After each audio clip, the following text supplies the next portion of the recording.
So I want to tell you guys something that I did the other day, and I'm not saying this in like a prideful way, oh, look at me, I'm so great. In fact, I don't even think what I did was that big of a deal, so don't misunderstand me here. But I want to tell you the story because hopefully it will inspire you to do something yourself. So when we first moved here to San Diego, one of the first things we noticed is the homeless population.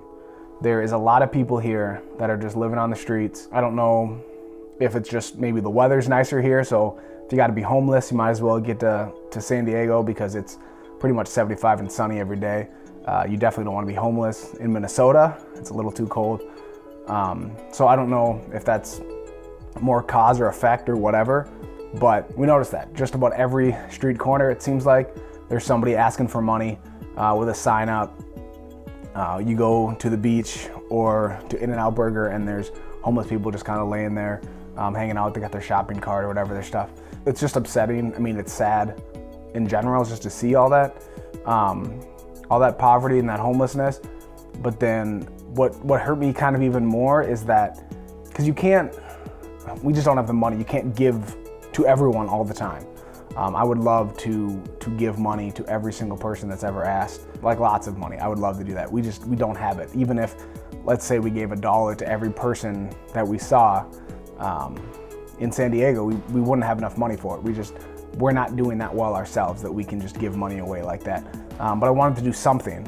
And one thing that I had started actually a few years ago, I kept McDonald's gift cards in my wallet because then I could give them that. I don't want to judge them whether or not they're gonna spend my money on actual food, if that's what they need, or if they're gonna use it for drug money, or maybe they're not really in need at all and they're just kind of acting like that so they can make money. I don't want to get into that. I don't want to think about that with people that are asking for help.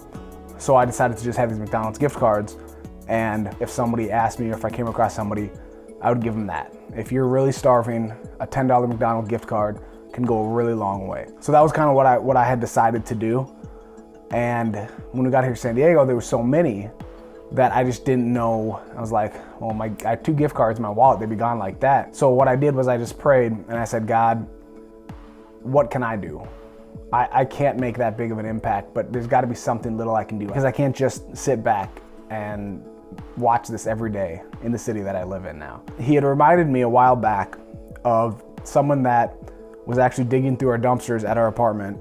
I think he was looking for cans in the recycling to go drop them off and get 5 cents a can or whatever it is.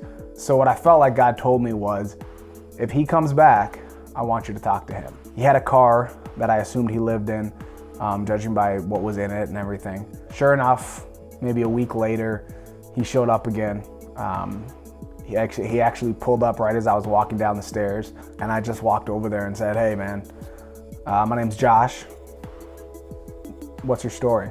Pops out his Bible, starts giving me all these scripture verses, tells me his name, where he's from, and just the different situations in his life that he's been going through. He preached a couple scriptures to me and was just like, I know the Lord is with me everywhere I go. He's an elderly black man, just had that real like preacher's voice, just really excited, smiling, said he lives in his car, and he just was just so happy and just smiling so much ear to ear. And it was honestly kind of encouraging for me that no matter what you're going through, God is with you. I mean, you can still be smiling, you can still be happy and be a blessing.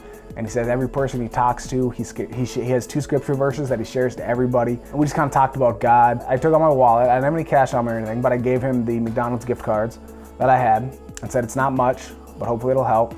And I said, well, let me get you some fresh water. So I went up to my apartment. We have a Brita filter pitcher, whatever. So I went and got him some fresh water, gave him the gift cards, and I gave him a brochure from our church that just so he had like the locations and things, prayer salvation on the back if he needed it. Talked to him for a little bit though and said, and he is a Christian, he said he knew where he was going when he died. I told Jocelyn about this and she said, well, let's collect our own cans and let's give him specifically all of our cans. So we've actually started saving our cans ourselves, and next time I see him, I'm gonna give him all of the cans that we've saved. So it's little things that we can try to do to help. It's not gonna have a big noticeable impact on the homeless population here in the San Diego, or let alone America or the world. But don't let that discourage you. Do something little, do something small, because I think what the devil does is he tries to magnify the problems in your head and think that you can't make a difference, that you're just one person. I don't have a lot of money. I can't feed everybody in San Diego. I can't open a shelter that will house all these people. I can't do all of that. And I can look at that problem of poor people in America and just say, I can't help. There's too much poverty in the world. There's nothing I can do. And then it just sets back into apathy and we do nothing.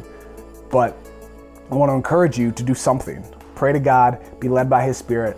Maybe it's something. Maybe it's one person. Maybe I'm going to find one person in need and I'm going to bless them with something. So I'm telling you this story to hopefully inspire you to do something too, even if it's just little. But I'm also telling you this story because you should tell your story. I struggled with the idea of telling this to you guys and putting this out there because I didn't want to seem prideful, like, oh, look at me, especially when it was something so little. But I think that's a lie from the devil too, that he says, oh, don't tell people, you'll be prideful. But tell people not to be proud about it or not to look at me, I'm so great, but really inspire others. You hear these stories and it makes you want to do something too. You see little things like the drive-through difference people do where they pay for the food of the person behind them in the drive-through line. When you tell people, it inspires people. When they hear these stories, it makes them want to do something too. And so that's why the devil tries to stop you from telling these stories. You know, I worked at a church in the video department, and one thing that we wanted to do was we wanted to tell these stories of great things that were happening at the church and great things that the church was doing in the community. But there was a lot of people that were like, that's prideful. We don't want to say, look at me, our church is so great. And I think there's a balance to it. I think there's a way to do it so that it's a little bit better. But that's huge, that's important. Tell these stories. So I want to challenge you guys to find something bad, something, a cause or a need somewhere in the world. And I want you to pray about what one thing can you do. Something small, something little, like what I did talking to one person. And then I want you to tell somebody. Because I really believe that you can do good and you can help that one person. But then if you can share that with another person and then inspire them to do something too. It's so important that we share that story with other people and inspire them to do the same thing, because that creates a ripple effect. And hopefully the person that I help will help somebody else, but then also the person I tell will then help somebody else. And then you see how it just goes out. So that's my challenge. Find something, someone in need, pray to God to do something small even. If you have the ability to do something big and grandiose, then great, good for you, please do. But if you can't, just do something small and then tell somebody. I don't care who it is. I don't care if it is your mom, if it's your wife, your friend, your coworker, your boss, your teacher, I don't care who it is, tell somebody. If you want to, you tell me, please do. I would love to hear stories of little things making a big impact. I'd love to hear these stories. It encourages me and inspires me to do more as well. So my challenge to you is just 4 simple steps. Find a problem, should be easy, there's a lot in the world. Pray about it, do something, even if it's small, and tell someone about it, because hopefully that will inspire them to do something too.